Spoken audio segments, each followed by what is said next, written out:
हमारे YouTube channel में साथी में आपका स्वागत है। हम आपके लिए लेकर आए हुए हैं फिर से आज एक नए टॉपिक के साथ, जो टॉपिक का नाम हुआ प्रकाश का परिवर्तन, जो कि क्लास 10th का पहला फिजिक्स का चैप्टर हुआ प्रकाश का परिवर्तन। प्रकाश का परिवर्तन जो आज पढ़ेंगे हम लोग NCERT से संबंधित सारा सब पढ़ेंगे, ठीक ना। जो कि 10th क्लास में ही नहीं, हर एग्ज़ाम में भी ये पूछे जाने वाले प्रश्न होते हैं। प्रकाश का परिवर्तन जो होता है हर एग्ज़ाम, जैसे बिहार पुलिस, टीचर, SSC और अनेक प्रकार के एग्ज़ाम में पूछा जाता है, ठीक है। तो आइए देखते हैं। सब्जेक्ट वाइज बताया जाएगा आपको सब्जेक्टिव तरीक़ा से, उसमें सब्जेक्टिव आपको निकालना भी होगा, सारा डिटेल्स में बताया जाएगा। चलिए देखिए, कह रहा है प्रकाश का परिवर्तन। सबसे पहले हम जानेंगे प्रकाश किसे कहते हैं, क्योंकि प्रकाश का परिवर्तन कह रहा है तो सबसे पहले हम इसे डिफाइन कर देते हैं प्रकाश किसे कहते हैं। पहला क्वेश्चन है प्रकाश की परिभाषा। कह रहे प्रकाश किसे कहते हैं, इसका मतलब क्या है, इससे आप क्या समझते हैं, इसका मतलब हो गया। तो प्रकाश वह भौतिक कारक है जिसकी सहायता से हम वस्तुओं को देखते हैं, उसे क्या कहते हैं, प्रकाश कहते हैं। जिसके सहायता से हम वस्तुओं को देखते हैं उसे क्या कहते हैं, प्रकाश कहते हैं। जैसे सूर्य प्रकाश, जैसे नोट कर लीजिए आप लोग, जैसे सूर्य प्रकाश, जलता हुआ बल्ब, जलती हुई ललटेन, यानी जिससे प्रकाश निकलती है, ठीक ना बाबू, जिसकी सहायता से हम वस्तु को देख पाते हैं उसी को प्रकाश कहते हैं, ठीक है। अब चलते हैं आगे। प्रकाश तरंग के रूप में विद्युत चुंबकीय एवं अनुप्रस्थ तरंग है। कह रहा है प्रकाश किस रूप में है, प्रकाश तरंग के रूप में विद्युत चुंबकीय एवं अनुप्रस्थ तरंग है। इसमें पॉइंट बनाता जाना है। अगला पॉइंट हो गया, प्रकाश की चाल सबसे अधिक कहाँ होती है, निर्वात में होती है। प्रकाश की चाल सबसे अधिक कहाँ होती है, निर्वात में होती है। कितना होती है, तो 3 × 10⁸ मीटर प्रति सेकंड होती है। प्रकाश की चाल निर्वात में सबसे अधिक होती है। कितना होती है बाबू, तो 3 × 10⁸ मीटर प्रति सेकंड होती है। अगला पॉइंट बनाइएगा प्रकाश के बारे में। प्रकाश एक प्रकार की ऊर्जा है। प्रकाश एक प्रकार की ऊर्जा है, जैसे कि छोटा सा एग्जाम्पल के तहत आपको बता दिया जाए। हड्डी में कमी आ जाने के कारण हड्डी कमज़ोर हो जाता है, तो डॉक्टर सलाह देते हैं विटामिन D की कमी हो गई है तो सूर्य के प्रकाश में बैठिए, यानी ऊर्जा आपको मिलता है, एनर्जी मिलती है, ठीक है। अगला पॉइंट बनाइएगा प्रकाश में। कह प्रकाश सदैव सीधी रेखा में गमन करती है। प्रकाश जो होता है सीधी रेखा में चलती है, यानी गमन करने का मतलब चलना होता है। प्रकाश सीधी रेखा में चलती है। अगला पॉइंट बनाइएगा। प्रकाश के गति को सबसे पहले ओलाउंस रोमन ने मापा था। प्रकाश की गति को सबसे पहले किसने नापा था, ओलाउंस रोमन ने नापा था। ये सब ऑब्जेक्टिव में काम आएगा आप लोग को। अगला पॉइंट बनाइए, सूर्य के प्रकाश को पृथ्वी तक पहुंचने में लगभग कितना समय लगता है, तो 8 मिनट 16 सेकंड लगता है। सूर्य के प्रकाश को पृथ्वी तक पहुंचने में लगभग कितना समय लगता है, 8 मिनट 16 सेकंड लगता है। अप्रोक्स बताया जा रहा है, लगभग। अगला पॉइंट बनाइए प्रकाश में। प्रकाश की चाल सबसे अधिक गैस में उनके बाद द्रव में और सबसे कम ठोस में होती है। प्रकाश की चाल सबसे अधिक किस में होती है, तो गैसों में होती है। उसके बाद किस में होती है, द्रव में होती है, और उसके बाद ठोस में होती है। यानी सब क्वेश्चन पूछ सकता है, प्रकाश की चाल सबसे अधिक किस में होती है, तो गैसों में होती है। सबसे कम किस में होती है, तो ठोस में होता है प्रकाश की चाल। जैसे आप लोग देख भी सकते हैं, प्रकाश को देखना है तो गैस और ठोस द्रव में, जैसे कि हवा में छोड़ दिया, हवा एक प्रकार का गैस है, प्रकाश तेज़ी से आता है। पानी में देखिएगा तो उससे कम आता है। और ठोस कोई भी पदार्थ ले लीजिए, प्रकाश के सामने रख दीजिए तो देखिएगा तो थोड़ा सा ही पास करेगा, या ना के बराबर ही पास करेगा, ठीक ना बाबू। प्रकाश में और अगला पॉइंट बनाइए। प्रकाश की चाल ध्वनि की चाल की विपरीत होती है। प्रकाश की चाल ध्वनि की चाल की विपरीत होती है, क्योंकि ध्वनि सबसे तेज ठोस में चलती है। प्रकाश की चाल जो होता है ध्वनि की चाल से विपरीत होता है, यानी उल्टा होता है, क्योंकि ध्वनि सबसे तेज ठोस में होती है। ध्वनि किस में सबसे अधिक सुनाई देती है? ठोस में अधिक सुनाई देती है। और वहाँ पर कह रहा है, ऊपर टॉपिक में आप पढ़ें कि जो होता है गैस में अधिक चाल होता है प्रकाश का, उसके बाद द्रव लास्ट में क्या होता है? ठोस में होता है। तो यहाँ पर जस्ट विपरीत देखने को मिल रहा है, तो वहीं बताया जा रहा है प्रकाश की चाल ध्वनि की चाल की विपरीत होती है, क्योंकि ध्वनि सबसे तेज ठोस में होती है। ये तो हुआ प्रकाश। अब चलते हैं प्रकाश स्रोत पर। अब कहाँ पहुँचते हैं? प्रकाश स्रोत पर। अब चलते हैं प्रकाश स्रोत पर। प्रकाश स्रोत किसे कहते हैं? प्रकाश स्रोत का मतलब क्या होता है ये पहले देखिए। जिससे प्रकाश निकल कर आती है उसी को क्या कहते हैं? प्रकाश स्रोत कहते हैं। जिससे प्रकाश निकलती है उसे क्या कहते हैं? प्रकाश स्रोत कहते हैं। कह रहा है प्रकाश स्रोत किसे कहते हैं? कह जिस वस्तु से प्रकाश निकलता है उसे प्रकाश स्रोत कहते हैं। जिस वस्तु से प्रकाश निकलता है उसे प्रकाश स्रोत कहते हैं। जैसे सूर्य, जलता हुआ बल्ब, लालटेन इत्यादि। बहुत सारा एग्जाम्पल दे सकते हैं आप प्रकाश स्रोत का। ये दो प्रकार के होते हैं। प्रकाश स्रोत कितने प्रकार के होते हैं? दो प्रकार के होते हैं। एक प्राकृतिक होते हैं, दूसरा मानव निर्मित होते हैं। पहला प्राकृतिक, दूसरा मानव निर्मित। प्राकृतिक किसे कहते हैं और मानव निर्मित किसे कहते हैं? सबसे पहले आपको ध्यान देना है, प्राकृतिक का मतलब हो गया जिसे भगवान द्वारा बनाया गया है, जिसे धरातल पर इसे बनाया जाता है, भगवान ने बनाया है, उसको प्राकृतिक कहते हैं।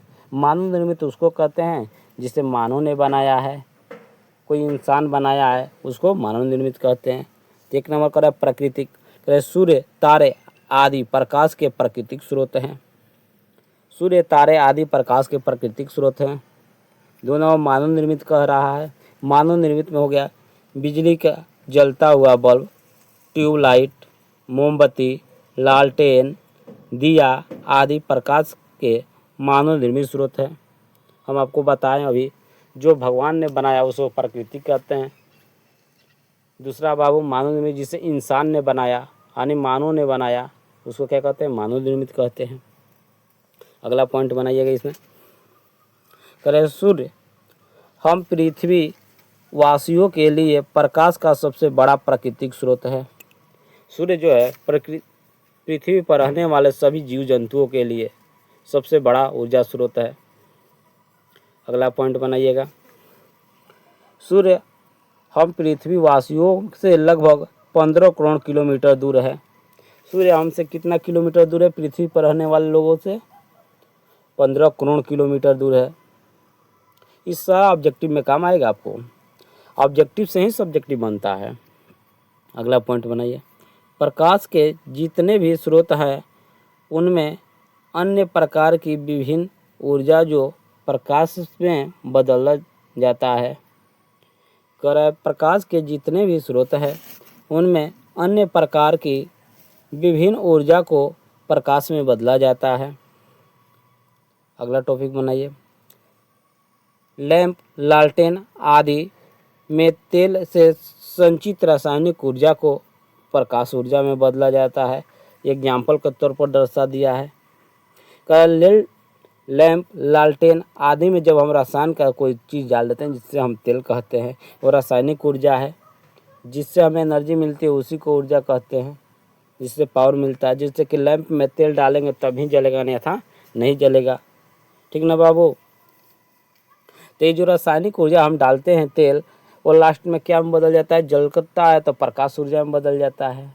ठीक है ना? एग्जाम्पल है सब। अगला पॉइंट बनाइए।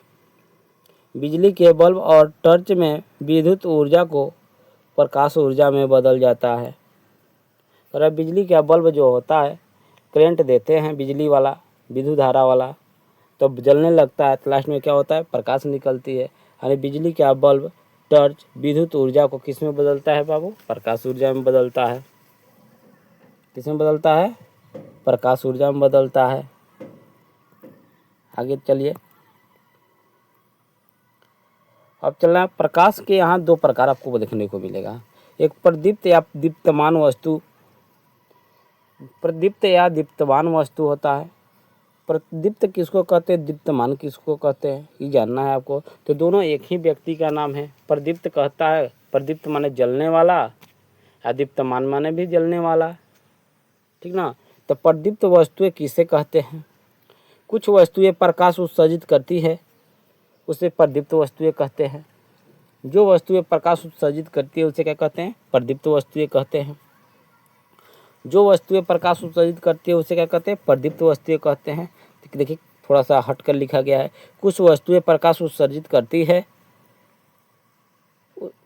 जैसे कुछ वस्तुएं प्रकाश उत्सर्जित करती है, जैसे सूर्य, बिजली का जलता हुआ बल्ब, जलती हुई मोमबत्ती आदि प्रदीप्त या दीप्तमान वस्तुएं हैं।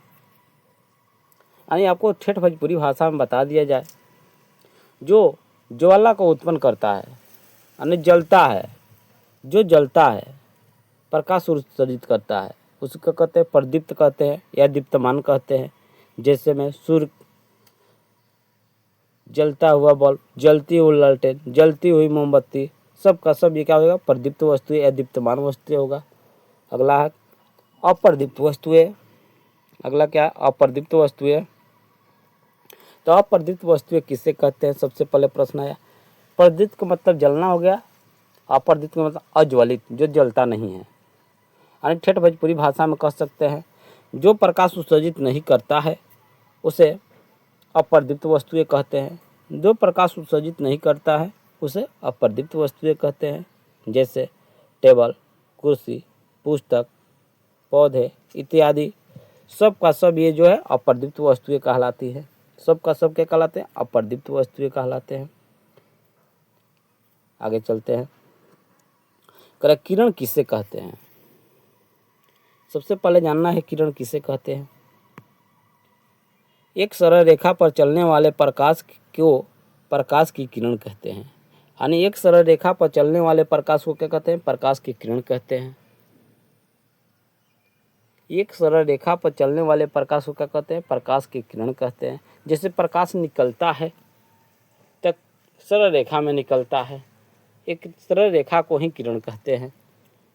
यानी गणित के भाषा में देखेंगे, जिसमें एक अंतः बिंदु पाया जाता है उसे किरण कहते हैं। जैसे छोटा सा एग्जाम्पल के तहत आपको बता देते हैं, यहाँ पर थोड़ा समझ लीजिएगा गणित के भाषा में भी। जैसे यहाँ से प्रकाश निकल रही है, यहाँ से प्रकाश निकल रही है और इस रेखा में जा रही है। एक अंतः बिंदु, यहाँ पर जो हो बिंदु इधर एरो रहेगा, ठीक ना, इधर एरो रहेगा, इतना क्या कहलाएगा? क्या कहलाएगा? किरण कहलाएगा।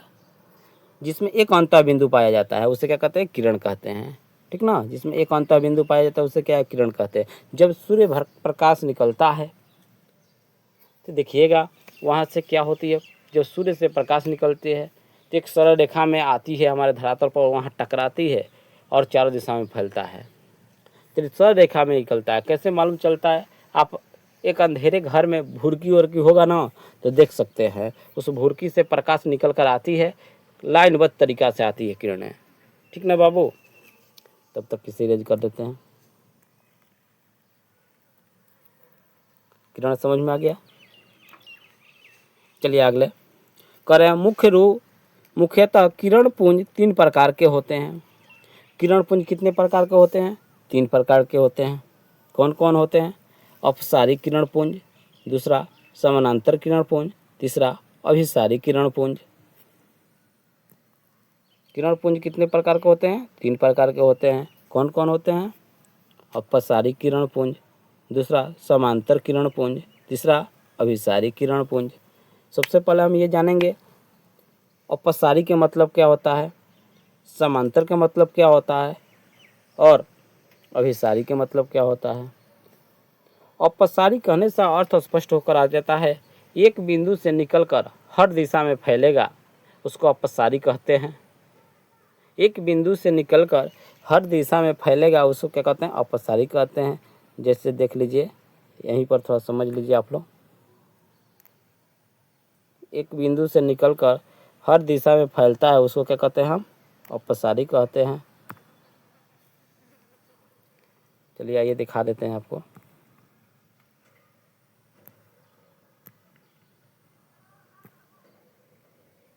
देखिए एक बिंदु से निकलेगा, यहाँ से निकल गया, हर दिशा में ऐसे फैलेगा, हर दिशा में, एरो उधर की तरफ रहेगा, उसको अपसारी कहते हैं। ठीक है। अब समांतर किसको कहते हैं? जैसे देख लीजिए, एक हर लाइन बराबर होगी, हर लाइन क्या होगी? बराबर। समांतर का मतलब बराबर, हर लाइन जो होगा क्या होगा बाबू? बराबर होगा, हर लाइन बराबर होगा, इसको समांतर किरणपुंज कहते हैं। ठीक है। अब अभिसारी हो गया, अपसारी हुआ ना। अब तीसरा होगा अभिसारी। अभिसारी का मतलब क्या? एक बिंदु, चारों दिशा से आया हुआ प्रकाश एक बिंदु पर आकर मिलेगा, एक बिंदु पर आकर मिलेगा। ये बिंदु है आपका, एक बिंदु पर आकर मिलेगा, एरो नीचे की तरफ रहेगा, एक बिंदु की तरफ, एक बिंदु पर आकर मिलेगा, इसको अभिसारी कहते हैं। ठीक है ना। उम्मीद करते हैं समझ में आ गया होगा। किरणपुंज 3 प्रकार के होते हैं। पहला अपसारी जो फैलता है, दूसरा समानांतर जो एक दूसरा के बराबर होता है, तीसरा अभिसारी जो एक बिंदु पर आकर मिलता है। समझ में आ गया होगा। चलिए इसे इरेज कर देते हैं।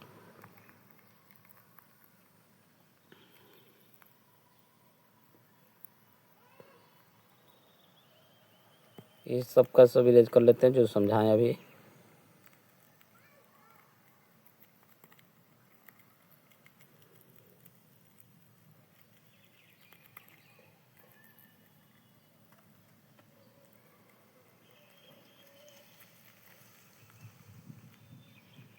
चलिए देखिए,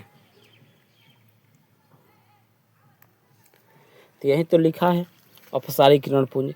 इस प्रकार के किरणपुंज में प्रकाश की किरणें एक बिंदु स्रोत से निकलकर फैलती है। देखिए, एक बिंदु स्रोत से निकली हुई है और हर दिशा में फैला हुआ है, ना, यहाँ दिख रहा है ना। एक बिंदु स्रोत से निकला हुआ है और हर दिशा में क्या हो गया है? फैल गया है।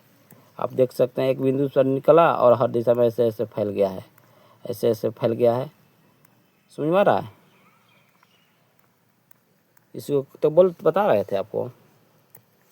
इसको क्या कहते हैं? अपसारी किरणपुंज कहते हैं। अगला समांतर किरणपुंज पर चलते हैं। कह रहा है ऐसे किरणपुंज में प्रकाश की किरणें एक दूसरे के समांतर यानी बराबर होती है। बहुत अधिक दूरी पर स्थित प्रकाश स्रोत से आती किरणपुंजों को समांतर किरणपुंज माना जाता है। जैसे सूर्य के से आने वाले प्रकाश एक दूसरे के बराबर होते, पहले भी बताए। जैसे देखिए, यहाँ पर डायग्राम में बता दिया गया है आपको एग्जाम्पल के तहत, यहाँ देख सकते हैं। ठीक ना। चलते आगे। तीसरा अभिसारी किरणपुंज। कर इस प्रकार के किरणपुंज में प्रकाश की किरणें एक दूसरे पर आकर मिलती है, यानी चारों दिशा में फैली हुई किरण होती है जो क्या एक दूसरे पर मिल जाती है आकर। जैसे देखिए, एग्जाम्पल के तहत यहाँ पर बताया गया है आप लोग को, एग्जाम्पल के तहत आप लोग को यहाँ बताया गया है, थोड़ा देख सकते हैं डायग्राम रूप में। ये दिख रहा है ना, ये आज फैली हुई किरण है, सब जाकर एक दूसरे को क्या हो रही है? मिल जाती है, उसको अभिसारी किरणपुंज कहते हैं। कोई दिक्कत? इरेज कर देते हैं। चलिए आगे चलिए। कह रहा है अतः ऐसे किरणपुंज में किरणों के बीच की दूरी घटती जाती है।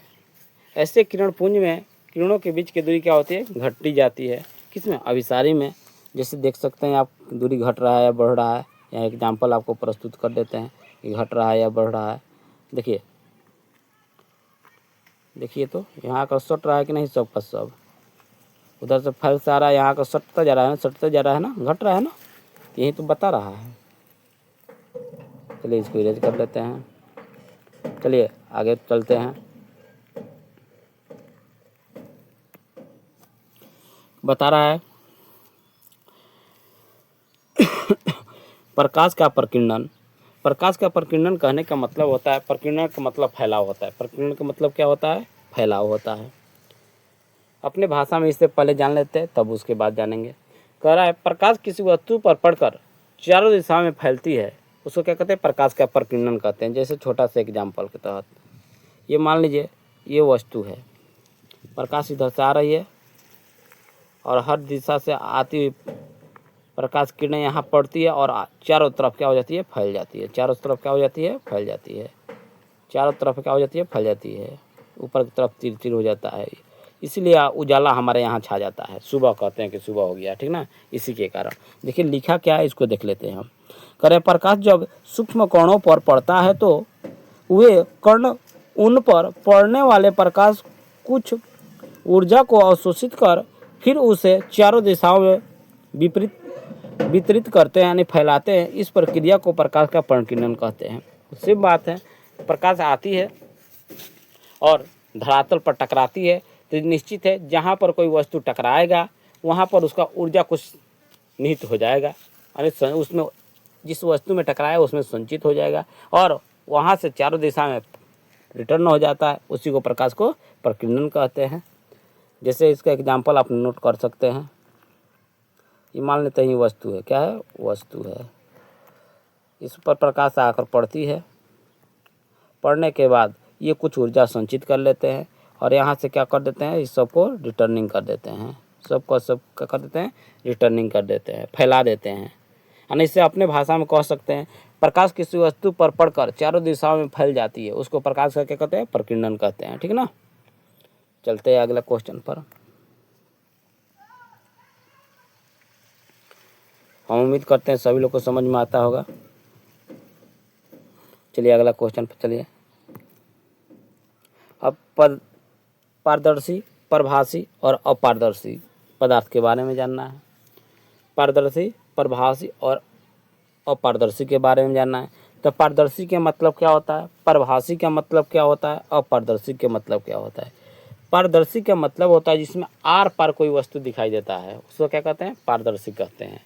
जिसमें आर पार कोई वस्तु दिखाई देता है उसे क्या कहते हैं, पारदर्शी कहते हैं। जैसे कांच, पानी, हवा, बहुत सारा एग्जाम्पल हो सकता है, उसको पारदर्शी कहते हैं। ठीक है ना। तो इसी को लिखा गया है, कह रहा है पारदर्शी पदार्थ जिनसे होकर प्रकाश आसानी से आर पार कर सकती है उसे क्या कहते हैं, पारदर्शी पदार्थ कहते हैं। जैसे बता दे कांच, पानी, हवा। प्रभासी का मतलब क्या होता है, मतलब प्रकाश का कुछ भाग आर पार करेगा और कुछ भाग नहीं करेगा। कुछ भाग आर पार करेगा, कुछ भाग आर पार नहीं करेगा। उसी को क्या कहते हैं, पारभासी पदार्थ कहते हैं। जैसे घिसा हुआ शीशा, तेल लगा हुआ कागज, बैलून का रबड़, आँख की पलक, दूध, कुहा, हल्के बादल, कुहासा इत्यादि बहुत सारा हो सकता है ये तो। जैसे पेंट वगैरह भी हो सकता है, इसमें एग्जाम्पल में देना चाहते हैं तो। ठीक है ना। सब का सब एक पेंट तो अपारदर्शी में चल जाता है। ये सब का सब क्या होता है, प्रभासी होता है। ठेठ भोजपुरी भाषा में जान जो कुछ भाग उसमें आर पार करता है, कुछ भाग नहीं करता है, उसको पारदर्शी कहते हैं। प्रभासी कहते हैं, क्या कहते हैं, प्रभासी कहते हैं। ठीक है ना। तो वहीं तो बताया जा रहा है, कह रहा है वह पदार्थ जो उन पर पड़ने वाले प्रकाश के एक छोटे से भाग को ही अपने में से होकर जाने देते हैं, प्रभासी पदार्थ कहलाते हैं। जैसे घिसा हुआ कांच, तेल लगा हुआ कागज, बैलून का रबड़, आँख की पलक, दूध, घना कुहा, धुआं, हल्के बादल, कुहासा इत्यादि। ये सब का सब क्या है, प्रभासी है। क्या है, क्या है, सब का सब प्रभासी है। तो क्लियर हो गया प्रभासी। अब आया अपारदर्शी, जिसमें प्रकाश की किरणें आर पार नहीं करती है उसको क्या कहते हैं, अपारदर्शी कहते हैं। जिसमें प्रकाश की किरणें आर पार नहीं करती है उसे क्या कहते हैं, अपारदर्शी कहते हैं। ठीक है ना। जैसे कि लकड़ी, लोहा, पत्थर, मोटा गाता, बहुत सारा हो सकता है एग्जाम्पल। तब आप उम्मीद करते होंगे पारदर्शी पदार्थ, प्रभासी पदार्थ और अपारदर्शी पदार्थ समझ में आ गया होगा। आइए शॉर्ट भाषा में इसको फिर से बात रिपीटेशन कर देते हैं। पारदर्शी का मतलब क्या होता है, जिसमें प्रकाश की किरणें आर पार आसानी से कर जाती है, उसको पारदर्शी कहते हैं। ठीक है ना। जैसे आपको एग्जाम्पल के तहत बताया गया कांच, हवा, पानी। ठीक है बाबू, इससे भी पारदर्शी हो गया। प्रभासी का मतलब क्या हुआ, कुछ भाग आर पार करेगा, कुछ भाग आर पार नहीं करेगा, उसको क्या कहते हैं, प्रभासी कहते हैं। ठीक है ना। जैसे कि तेल लगा हुआ कागज, घिसा हुआ शीशा, ये सब का सब क्या हो जाएगा, कुहासा, कोहरा, ये सब का सब प्रभासी हो जाएगा। अब रहा बात अपारदर्शी के, जिसमें प्रकाश का कोई भी भाग आर पार नहीं करेगा, उसको क्या कहते हैं, अपारदर्शी कहते हैं। जैसे कि लकड़ी, लोहा, पत्थर। ठीक है ना बाबू, पेंट, मोटा गाता, बहुत सारा एग्जाम्पल हो सकता है। हम उम्मीद करते हैं समझ में आ गया होगा। चलते हैं अगला क्वेश्चन पर। अगला है आपका प्रकाश का परिवर्तन। प्रकाश के परिवर्तन क्या होता है ये पहले जान लेते हैं। प्रकाश के परिवर्तन की परिभाषा करें। प्रकाश के किसी वस्तु से टकराकर लौटने को प्रकाश का परिवर्तन कहते हैं। जैसे छोटा सा एग्जाम्पल आपको प्रस्तुत कर देते हैं यहाँ पर प्रकाश के परिवर्तन का, थोड़ा ध्यान से देखिएगा। ये मान लीजिए कोई वस्तु है, कोई ये क्या है, वस्तु है, ये वस्तु है। इधर से प्रकाश आती है और यहाँ पड़ती है और इसी पर क्या हो जाती है, इधर से आई पड़ी और इसी पर रिटर्निंग चली गई। यही लिखे हैं प्रकाश के किसी वस्तु से टकरा कर लौटने को प्रकाश का क्या कहते हैं, परावर्तन कहते हैं। अब तो उम्मीद करते हैं समझ में आ गया। किसी वस्तु पर आकर प्रकाश पड़ती है और उसी पथ पर चगाती हुए लौट जाती है, इसी को क्या कहते हैं, परावर्तन। यानी कह सकते हैं अपने भाषा में, ठेठ भोजपुरी भाषा में, प्रकाश किसी वस्तु पर पड़कर अपने ही पथ पर रिटर्न चल जाता है, यानी वापस चल जाता है, उसको क्या कहते हैं, प्रकाश का परिवर्तन कहते हैं। ठीक है, चलते हैं आगे। इसका नियम होता है तो कह रहा है प्रकाश के परिवर्तन के मुख्यतः 2 नियम होते हैं। प्रकाश के परिवर्तन के कितने नियम होते हैं, तो 2 नियम होते हैं। कौन कौन होते हैं ये आपको जानना है, तो ये डायग्राम रूप में पहले जान लीजिए। डायग्राम रूप में पहले जान लीजिए। इसका डायग्राम यहाँ पर बताया गया है, स्पष्ट रूप से नहीं दिखता होगा, थोड़ा देख लीजिएगा। कह रहे प्रकाश के परिवर्तन के नियम को लिखे। यानी प्रकाश के परिवर्तन के 2 नियम होते हैं। पहला, प्रकाश के परिवर्तन के मुख्यतः 2 नियम होते हैं। पहला, आपतन कोण परिवर्तन कोण के बराबर होते हैं। ये आपतन कोण क्या होता है, परिवर्तन कोण क्या होता है, सबसे पहले ये तो हमें जानना है। आपतन कोण क्या है, परिवर्तन कोण क्या है, तो आइए देख लीजिए। इसे डायग्राम रूप में लेकर आते हैं। सबसे पहले यहाँ समझिएगा, ये कोई वस्तु है, मान लीजिए दर्पण है, कोई दर्पण है, क्या वस्तु है, कोई भी चीज़ मान सकते हैं। एक तरफ से कलई है। ये क्या होते हैं बाबू, ये लंब होते हैं, अभिलंब जिसे कहते हैं। इसे क्या कहते हैं, अभिलंब कहते हैं, अभिलंब। ये होता है आपतित किरण। क्या होता है, आपतित किरण।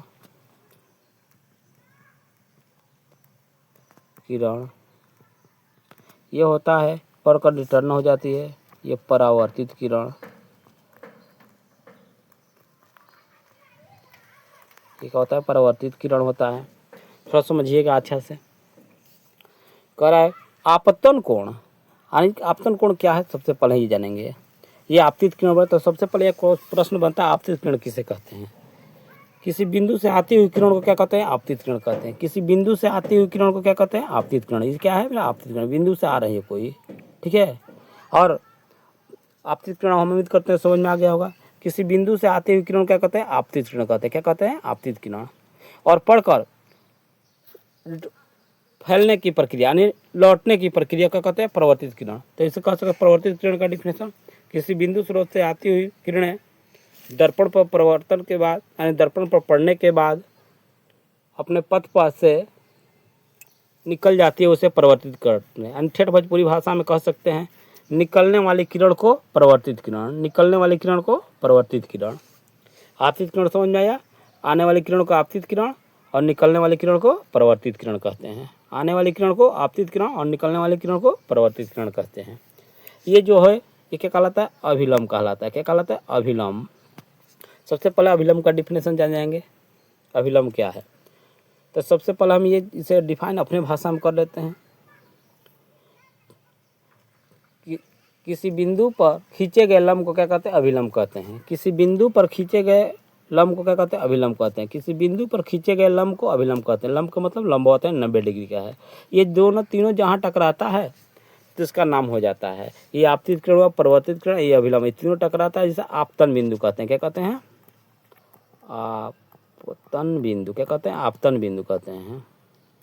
इसे आपतन बिंदु कहते हैं, ठीक है।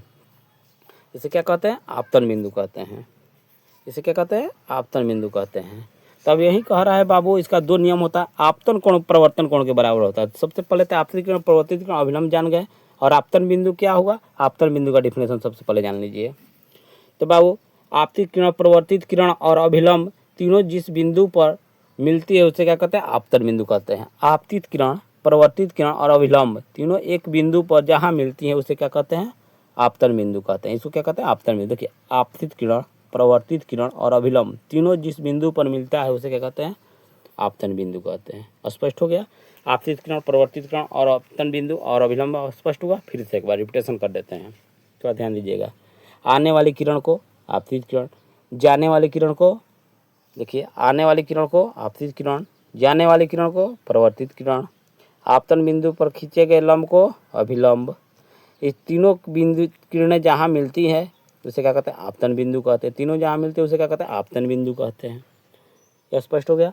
अब चलिए यहाँ देख लीजिए, ये कोण आपतन कोण, आपतित कोण आपतन कोण कहलाता है, ये कहलाता है परिवर्तन कोण कहलाता है।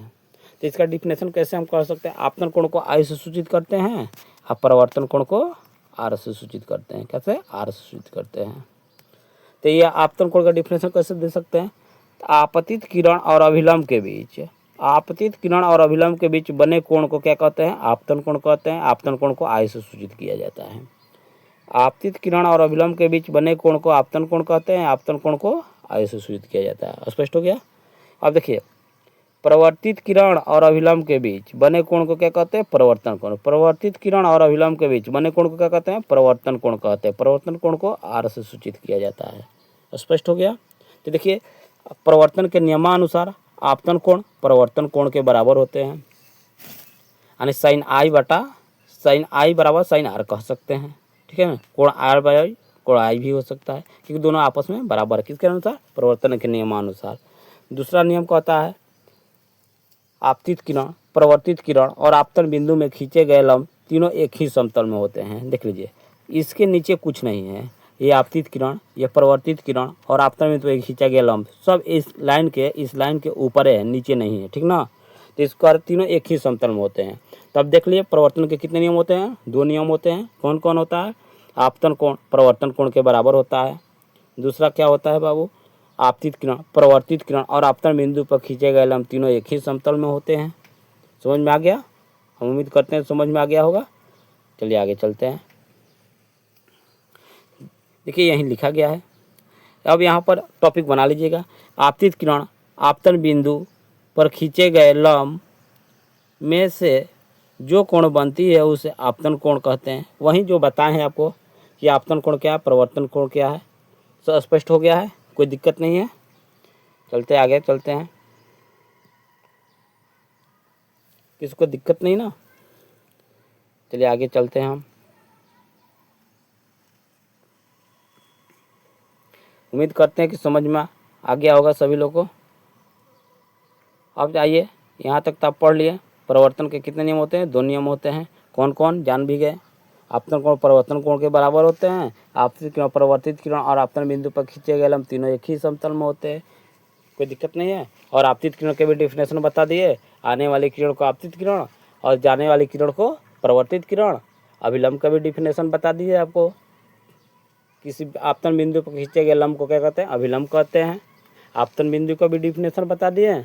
आपतित किरण, परिवर्तित किरण और आपतन बिंदु पर खींचे गए लंब तीनों एक ही बिंदु पर होते हैं, ये भी बता दिया आपको। चलिए आगे चलते हैं। आपतन बिंदु का डिफिनेशन क्लियर हो गया है ना, फिर से एक बार रिपीटेशन कर देते हैं। आपतित किरण, परिवर्तित किरण और अभिलंब जिस बिंदु पर मिलता है उसे क्या कहते हैं, आपतन बिंदु कहते हैं। अब आया प्रतिबिंब। प्रतिबिंब का मतलब क्या होता है, प्रतिबिंब का मतलब होता है छाया। प्रतिबिंब का मतलब क्या होता है, छाया। प्रतिबिंब का मतलब क्या होता है, छाया। यानी छाया को हम क्या कहते हैं, प्रतिबिंब कहते हैं। तो देखिए कह रहा प्रतिबिंब की परिभाषा लिखे, यानी प्रतिबिंब किसे कहते हैं। तो कह रहा किसी बिंदु मिलती है स्रोत से आती प्रकाश की किरण, किसी बिंदु मिलती है स्रोत से आती प्रकाश की किरण से परिवर्तन के बाद जिस बिंदु पर मिलती है उस बिंदु से आती प्रतीत होती है, उसे उस बिंदु स्रोत का प्रतिबिंब कहते हैं। देखिए ये अपने भाषा में इससे बता देते हैं, आसान तरीका से नोट कर लीजिएगा अपना भाषा, क्योंकि लिखा रहता है। विद्यार्थी यथासंभव अपने ही शब्दों में उत्तर दें। विद्यार्थी यथासंभव अपने ही शब्दों में उत्तर दे। एग्जाम में जाइएगा तो शर्त लिखा रहता है, अपने स्तर से लिखना होता है। तब प्रतिबिंब का डिफिनेशन देख लीजिए, थोड़ा सा डायग्राम के तहत बता देते हैं आपको। देखिए, किसी बिंदु स्रोत से आती हुई प्रकाश की किरणें, ये मान लीजिए आपका ये दर्पण है, ये क्या है आपका दर्पण है। दर्पण ऐसे मुख्य रूप से दो प्रकार के पढ़ते हैं, आगे चल कर 3 प्रकार को देखने को मिले। ये मान लीजिए दर्पण है, कह रहा किसी बिंदु स्रोत से आती हुई प्रकाश की किरणें, ये किसी बिंदु स्रोत से आती हुई प्रकाश की किरणें दर्पण से परावर्तन के बाद जिस बिंदु पर मिलती है या मिलती हुई प्रतीत होती है उसे क्या कहते हैं, प्रतिबिंब कहते हैं। नहीं समझ में आ रहा तो अपने भाषा में जान लीजिए प्रतिबिंब का डिफिनेशन। किसी बिंदु स्रोत से आती हुई प्रकाश की किरणें दर्पण से परावर्तन के बाद जिस बिंदु पर मिलती या मिलती हुई प्रतीत होती है उसे प्रतिबिंब कहते हैं। जैसे कि मान लीजिए ये आपका अवतल दर्पण है। कौन सा दर्पण है, ये अवतल दर्पण है। ये मुख्य अक्ष प्रधान अक्ष है। बोला किसी बिंदु स्रोत से आती हुई प्रकाश की किरणें, प्रकाश की किरणें ये दर्पण से परिवर्तन के बाद यहाँ परिवर्तित हो गए, ये आपतित किरण कहलाती है। ये परिवर्तित है दर्पण से परिवर्तन के बाद मुख्य अक्ष के, मुख्य अक्ष इसको कहते हैं, मुख्य अक्ष से गुजरती है। तो यहाँ देखिए क्या करते हैं हम, यहाँ क्रॉस कराते हैं। क्या करते हैं, क्रॉस कराते हैं, अभिलंब डालते हैं। जहाँ ये कट जाता है, ये जहाँ कटता है उसकी क्या कहते हैं, प्रतिबिंब कहते हैं। इसी को तो अपने भाषा में कहते हैं किसी बिंदु स्रोत से आती हुई प्रकाश की किरणें दर्पण से परिवर्तन के बाद जिस बिंदु पर मिलती है या मिलती हुई प्रतीत होती है उसे क्या कहते हैं, प्रतिबिंब कहते हैं। क्यों कह रहा है मिलती या मिलती हुई प्रतीत होती है, आगे चल जानना। प्रतिबिंब 2 प्रकार के होते हैं, ठीक ना बाबू, एक वास्तविक दूसरा काल्पनिक या आभासी, इसीलिए कहा जा रहा है। लिख लीजिए, अपने भाषा में बोल रहे हैं। किसी बिंदु स्रोत से आती हुई प्रकाश की किरणें दर्पण से परिवर्तन के बाद जिस बिंदु पर मिलती है या मिलती हुई प्रतीत होती है उसे प्रतिबिंब कहते हैं। इसका डेफिनेशन बना सकते हैं। ये मेरा वस्तु है, ये आपतित किरण है, ये प्रवर्तित किरण है, ये मुख्य अक्ष प्रधान अक्ष है, ठीक है ना बाबू। यहाँ जहाँ कट जाती है, एक दूसरे को काट देती है, वहाँ पर प्रतिबिंब बनता है, ठीक है। जिससे इसका एकदम आसान तरीका से डायग्राम लेकर आ जाते हैं, फ्रेश एकदम आपको दिखा देते हैं। ये देखिए, ये मान लीजिए आपका अवतल दर्पण है, ये मुख्य अक्ष प्रधान अक्ष है। यहाँ वस्तु रख देते हैं, वस्तु, ये आपतित किरण आती है, यहाँ पड़ती है आपतित किरण, पड़ने के बाद यहाँ से जैसे निकलती हैं, यहाँ से ये अपरिवर्तित किरणें आती होती है। जहाँ देखिए ये दोनों कट गया ना, ये कट गया, इसी को क्या कहते हैं, कटा हुआ भाग को प्रतिबिंब कहते हैं। क्या कहते हैं, प्रतिबिंब, ठीक है। हम उम्मीद करते हैं समझ में आ गया होगा। फिर से एक बार रिपीटेशन करते हैं। किसी बिंदु स्रोत से आती हुई प्रकाश की किरणें दर्पण से परिवर्तन के बाद जिस बिंदु पर मिलती है या मिलती हुई प्रतीत होती है उसे क्या कहते हैं, प्रतिबिंब कहते हैं। अच्छा समझ में आ गया। पर तो आगे चलते हैं, डायग्राम बना लीजिएगा आप लोग। अब देखिए, प्रतिबिंब 2 प्रकार के होते हैं। प्रतिबिंब कितने प्रकार के होते हैं, 2 प्रकार के होते हैं। कौन कौन, एक वास्तविक प्रतिबिंब होता है, दूसरा आभासी या काल्पनिक प्रतिबिंब होता है। पहला वास्तविक प्रतिबिंब होता है, दूसरा आभासी या काल्पनिक प्रतिबिंब होता है। तो वास्तविक प्रतिबिंब किस में बनता है और काल्पनिक प्रतिबिंब किस में बनता है, ये आपको जानना है। वास्तविक प्रतिबिंब किस में बनता है और काल्पनिक प्रतिबिंब किस में बनता है, ये तो आप लोग को जानना है। तो ये देख लीजिए, वास्तविक प्रतिबिंब अवतल दर्पण में बनता है, काल्पनिक या आभासी प्रतिबिंब उत्तल दर्पण में बनता है। कैसे, तो देखिए इसका डिफिनेशन दे सकते हैं हम। किसी बिंदु स्रोत से आती हुई प्रकाश की किरणें दर्पण से परिवर्तन के बाद वास्तव में जिस बिंदु पर मिलती है उसे वास्तविक प्रतिबिंब कहते हैं। चलिए यहाँ देख लीजिए आप इसका डिफिनेशन वास्तविक प्रतिबिंब का। इसका वास्तविक प्रतिबिंब का डिफिनेशन देख लीजिए। देखिए यहाँ प्रतिबिंब का डिफिनेशन एग्जाम्पल दर्शाया है। ये दर्पण है, प्रतिबिंब वाला बताया किसी बिंदु स्रोत से आती हुई प्रकाश की किरणें दर्पण से परिवर्तन के बाद जिस बिंदु से मिलती या मिलती हुई प्रतीत होती है उसे क्या कहते हैं, प्रतिबिंब का। देखिए ये भी क्या है, ये भी वस्तु है, ये आपतित किरण है, ये परिवर्तित किरण है, यह विलंब डाला हुआ है। देखिए दोनों ये कटा हुआ है ना, इसको क्या कहते हैं, प्रतिबिंब कहते हैं। तो बाबू ये मिलती है, वास्तव में मिली है, ये मिलती हुई प्रतीत हुई है, ठीक ना। ये वास्तविक प्रतिबिंब का एग्जाम्पल हो सकता है, ये ये आभासी या काल्पनिक प्रतिबिंब का एग्जाम्पल है। तो प्रतिबिंब कितने प्रकार, 2 प्रकार का होता है। कौन कौन? एक वास्तविक प्रतिबिंब, दूसरा आभासी या काल्पनिक प्रतिबिंब। तो वास्तविक प्रतिबिंब का डिफिनेशन हम दे सकते हैं अपने भाषा में, किसी बिंदु स्रोत से आती हुई प्रकाश की किरणें दर्पण से परिवर्तन के बाद जिस बिंदु पर वास्तव में मिलती है उसे वास्तविक प्रतिबिंब कहते हैं। वास्तविक प्रतिबिंब में देखिए बाबू, डॉटर लाइन का उपयोग नहीं किया जाता है, मेल लाइन का उपयोग किया जाता है। जैसे डायग्राम यहाँ बना देते हैं, देख लीजिएगा, यहाँ पर डायग्राम ऊपर में बताया गया है, आप देख भी सकते हैं। ये देखिए, जहाँ भी होगा आपका क्या होगा, मेल लाइन होगा। जहाँ भी होगा क्या होगा, मेल लाइन होगा। ये वस्तु है, या सॉरी यहाँ से निकलेगा, ठीक ना, ये मेल लाइन है। देखिए वास्तव में काट दे रहा है, इसको क्या कहते हैं, वास्तविक प्रतिबिंब। जो वास्तव में काट देगा उसको वास्तविक प्रतिबिंब। देख लीजिए फिर से डिफिनेशन, किसी बिंदु स्रोत से आती हुई प्रकाश की किरणें दर्पण से परिवर्तन के बाद जिस बिंदु पर वास्तव में मिलती है उसे वास्तविक प्रतिबिंब कहते हैं। ठीक है, देखिए एग्जाम्पल यहाँ देख सकते हैं आप, ये एग्जाम्पल है, नोट कर सकते हैं आप, ठीक है ना। चलिए, ये तो समझ में आ गया। तो देखिए इसको लिखा क्या है, करे किसी बिंदु मिलती है स्रोत से आती प्रकाश की किरणें दर्पण से परिवर्तन के बाद जिस बिंदु पर वास्तव में मिलती है उसे वास्तविक प्रतिबिंब कहते हैं। वास्तविक प्रतिबिंब के कुछ शर्त होता है, इसको देख लीजिएगा टाइप वाइज।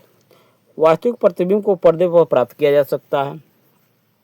वास्तविक प्रतिबिंब को कहाँ प्राप्त किया जा सकता है, पर्दे पर प्राप्त किया जा सकता है। जैसे सिनेमा वाला पर्दा, जैसे वीडियो चलता था पहले, सिनेमा वीडियो, पर्दा वाला वीडियो आप लोग देखे होंगे। दूसरा कह रहा है वास्तविक प्रतिबिंब वस्तु की अपेक्षा हमेशा उल्टा बनता है। ये तो सही है, वस्तु की अपेक्षा उल्टा बनता है वास्तविक प्रतिबिंब जो भी होगा। क्यों? तभी तो हमें दिखाई देता है, नहीं तो दिखाई देता। जैसे छोटा सा एग्जाम्पल प्रस्तुत कर, एक आईना ले लीजिए, आईना में अपना चेहरा देखिएगा, सामने आईना रखकर, तो मेरा मुख ही दिखाई देता है, पीठ थोड़े दिखाई देता है। तो उल्टा बन रहा है तभी तो दिखाई देता है। हम उम्मीद करते हैं वास्तविक प्रतिबिंब समझ में आ गया होगा, किसको डाउट नहीं है। अब आभासी या काल्पनिक प्रतिबिंब के कह रहे हैं तो देखिए डिफिनेशन अपने स्तर से बता देते हैं। करे किसी बिंदु स्रोत से आती हुई प्रकाश की किरणें दर्पण से परिवर्तन के बाद जिस बिंदु पर मिलती हुई प्रतीत होती है उसे क्या कहते हैं, आभासी या काल्पनिक प्रतिबिंब कहते हैं। फिर से एक बार रिपीटेशन कर देते हैं, नोट कर लीजिए। आभासी या काल्पनिक प्रतिबिंब किससे कहते हैं, किसी बिंदु स्रोत से आती हुई प्रकाश की किरणें दर्पण से परिवर्तन के बाद जिस बिंदु पर मिलती हुई प्रतीत होती है यानी आभास किया जाता है, उसे क्या कहते हैं, आभासी या काल्पनिक प्रतिबिंब कहते हैं। आभासी या काल्पनिक प्रतिबिंब को डॉटर लाइन से दर्शाया जाता है। कैसे दर्शाया जाता है, डॉटर लाइन से दर्शाया जाता है, ऐसे ऐसे करके दर्शाया जाता है, डॉटर लाइन से दर्शाया जाता है, ठीक ना। देख लीजिए आप यहाँ पर एग्जाम्पल दर्शा रखा है, नोट कर लीजिए। एक बात ध्यान रखिएगा, अवतल दर्पण वास्तविक प्रतिबिंब बनाता है, लेकिन उत्तल दर्पण आभासी या काल्पनिक प्रतिबिंब बनाता है, ठीक ना, ये जरूर जानिएगा। चलते आगे, देखिए यहाँ पर लिखा हुआ है, यही जो बताया है लिखा हुआ, इसका शर्त है आभासी प्रतिबिंब यानी आभासी या काल्पनिक उसी को कहते हैं। आभासी प्रतिबिंब को पर्दे पर प्राप्त नहीं किया जा सकता, ये सही है कि उल्टा नहीं बनता, ये सीधा बनता है, इसलिए नहीं किया जा सकता है। वही शर्त दिखा दिया है, आभासी प्रतिबिंब वस्तु की अपेक्षा हमेशा सीधा होता है। आभासी प्रतिबिंब वस्तु की अपेक्षा हमेशा क्या होता है, सीधा होता है, इसलिए इसे पर्दे पर प्राप्त नहीं किया जा सकता है। आभासी प्रतिबिंब या काल्पनिक वस्तु की अपेक्षा क्या होता है, हमेशा सीधा होता है। हम उम्मीद करते हैं सभी लोग को समझ में आ गया होगा। चलते आगे चलते हैं, अवतल दर्पण कह रहा है, समतल दर्पण नहीं जी, समतल दर्पण कह रहा है कि समतल दर्पण कैसे बनाया जाता है। सबसे पहले तो ये जानना है समतल दर्पण कैसे बनाया जाता है। कह रहे किसी साधारण कांच के एक सतह पर सिल्वर ब्रोमाइड की परत चढ़ाकर समतल दर्पण बनाया जाता है। इसकी फोकस दूरी अनंत होती है। इसे अच्छा से थोड़ा समझ लीजिएगा, समतल दर्पण को कैसे बनाया जाता है। देखिए कांच का ले लेते हैं, कोई कांच उसके एक भाग को सिल्वर ब्रोमाइड से पेंट कर देते हैं, यानी रंजित यानी कलई कर देते हैं।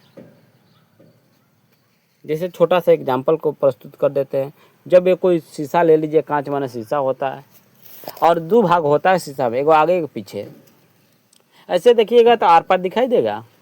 जब उसके पीछे सिल्वर ब्रोमाइड का परत चढ़ा दीजिएगा। सिल्वर ब्रोमाइड एक रसायन है, पेंट है, जान लीजिए एक पेंट, ठेठ भोजपुरी भाषा में जान लीजिए एक पेंट लगा दीजिए।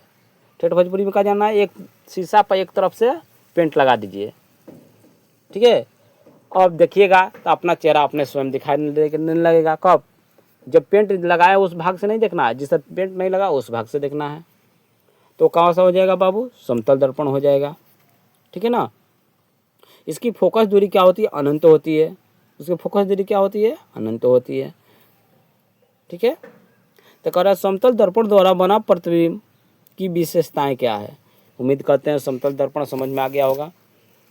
फिर से एक बार रिपीटेशन कर देते हैं समतल दर्पण को। ये कह रहा है समतल दर्पण कैसे बनता है, समतल दर्पण क्या है, इसके बारे में जान लीजिए। सबसे पहले एक कांच ले लेते हैं। कांच लेकर उसमें जो दो भाग दिखाई देता है, एक भाग पर ठेठ भोजपुरी भाषा में जानिएगा तो पेंट लगा दीजिए, नहीं तो नियमानुसार सिल्वर ब्रोमाइड की परत होती है, लगाना पड़ता है। तो एक भाग पर ठेठ भोजपुरी भाषा में समझ लीजिए पेंट लगा दीजिए, और एक भाग पर नहीं लगा उस से देखिए तो समतल दर्पण बन गया, ठीक है। समतल दर्पण किसी भी वस्तु का वास्तविक प्रतिबिंब बनाता है। किसी भी वस्तु का वास्तविक प्रतिबिंब बनाता है, यानी जैसा वस्तु रहेगा वैसा ही दिखाएगा। तो जान लीजिए कैसा है, समतल दर्पण है, ठीक है ना। उसकी फोकस दूरी जो होती है समतल दर्पण की अनंत है, अंत नहीं है, ठीक ना बाबू। कहे समतल दर्पण, अगला क्वेश्चन, समतल दर्पण द्वारा बना प्रतिबिंब की क्या विशेषता है। तो कहे समतल दर्पण द्वारा बने प्रतिबिंब की निम्नलिखित विशेषताएं हैं। विशेषता दिखा रहा है। 1 नंबर, प्रतिबिंब दर्पण के पीछे बनता है, ये सही है, दर्पण के पीछे बनेगा तब तो दिखाई देगा। 2, प्रतिबिंब का आकार वस्तु के आकार के बराबर होता है, बताए हैं, जैसा होता है वैसा ही हूबहू चेहरा दिखाता है, ठीक ना। प्रतिबिंब का आकार वस्तु के आकार के बराबर होता है। 3, प्रतिबिंब वस्तु की अपेक्षा सीधा बनता है। प्रतिबिंब जो है वस्तु की अपेक्षा क्या बनता है? सीधा बनता है। 4 कह रहा है प्रतिबिंब पार्श्विक रूप से उल्टा होता है। पार्श्विक रूप का मतलब क्या हुआ, तो आगे चल को आपको पढ़ना है पार्श्विक विस्थापन। पार्श्विक के मतलब क्या होता है, आईना के सामने आप खड़े हो जाइए, अपना दाहिना हाथ उठाइएगा तो लगेगा कि मेरा बायां हाथ उठ रहा है, इसी को पार्श्विक रूप कहते हैं, ठीक ना बाबू। हम अपना जब बायां हाथ उठाएंगे तो लगेगा कि दाहिना हाथ उठ रहा है, इसको पार्श्विक रूप कहते हैं, ठीक है। तो ये कह रहा है प्रतिबिंब पार्श्विक रूप से उल्टा होता है।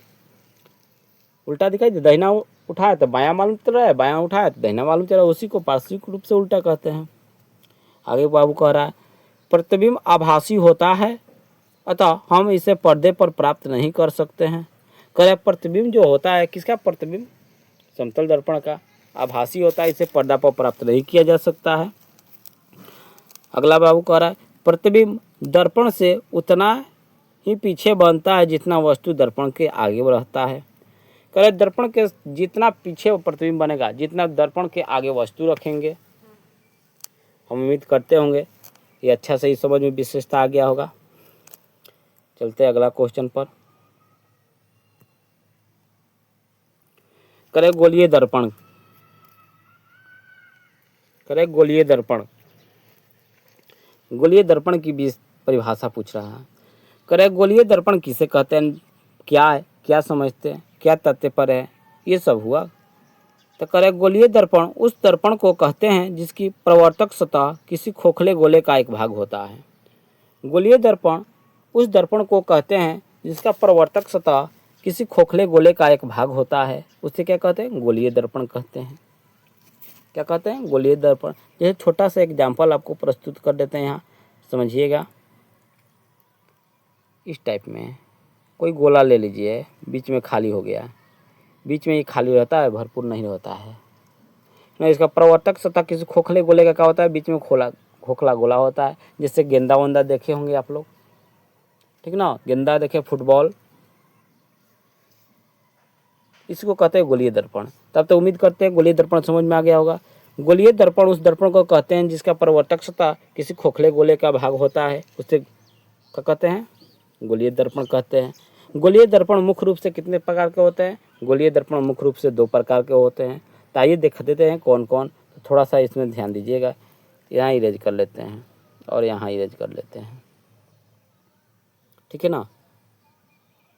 जी अच्छा से समझिए ना, पहले गोलीय दर्पण में क्या क्या होता है, तब आपको समझ में आएगा। गोलीय दर्पण में क्या क्या होता है थोड़ा समझिए। इसको इरेज कर पहले बताते हैं गोलीय दर्पण में क्या क्या होता है। देख लीजिए, ये आपका गोला हो गया, ये बीच से जाती है किरणें, ठीक है। मुख्य अक्ष प्रधान अक्ष इसको कहते हैं, ठीक है। यहाँ एक केंद्र बन जाता है, यहाँ केंद्र बन जाता है, समझ में आ रहा है ना। तो वक्रता केंद्र कहते हैं। ये चारों जो दिख रहा है, अब इसको गणित के भाषा में जगह परिमिति परिधि या परिमिति परिमाप कह देते हैं, लेकिन यह साइंस की भाषा में जानना है हमें। तो वहीं बाबू यहाँ पर देखने को मिला गोलीय दर्पण। करे गोलीय दर्पण उस दर्पण को कहते हैं जिसका परावर्तक सतह एक खोखले गोले का भाग होता है। ये कह रहा है इस 2 प्रकार के होते हैं। 2 प्रकार के बताएंगे कौन कौन होता है। जब यहाँ से हम इधर का यहाँ से जैसे हम बांट देते हैं, यहाँ से इसमें 2 अक्ष बन जाता है। कौ अक्ष बन जाता है? 2 अक्ष बन जाता है, ठीक ना। थोड़ा अच्छा से देख लीजिएगा, यहाँ कौ अक्ष बन जाता है? 2 अक्ष बन जाता है। एक अवतल दर्पण हो जाता है, एक अवतल दर्पण हो जाता है, दूसरा ये क्या हो जाता है? उत्तल दर्पण हो जाता है। ये 2 प्रकार के होते हैं, एक उत्तल दर्पण हो जाता है, दूसरा अवतल दर्पण हो जाता है, ठीक है। यहाँ तो कोई दिक्कत नहीं ना है कि दिक्कत है? नहीं दिक्कत है। एक गोलीय दर्पण कितने प्रकार के? 2 प्रकार के होते हैं। कौन कौन? एक उत्तल दर्पण, दूसरा अवतल दर्पण। कोई दिक्कत नहीं है। आज इतना ही तक, मिलेंगे कल अगले क्लास में, ठीक ना। अगर वीडियो आपको अच्छा लगा होगा तो शेयर और लाइक कीजिएगा और कमेंट कर बताइएगा ये वीडियो आपको कैसा लगा। तब तक मिलेंगे अगले वीडियो में। Thanks for watching.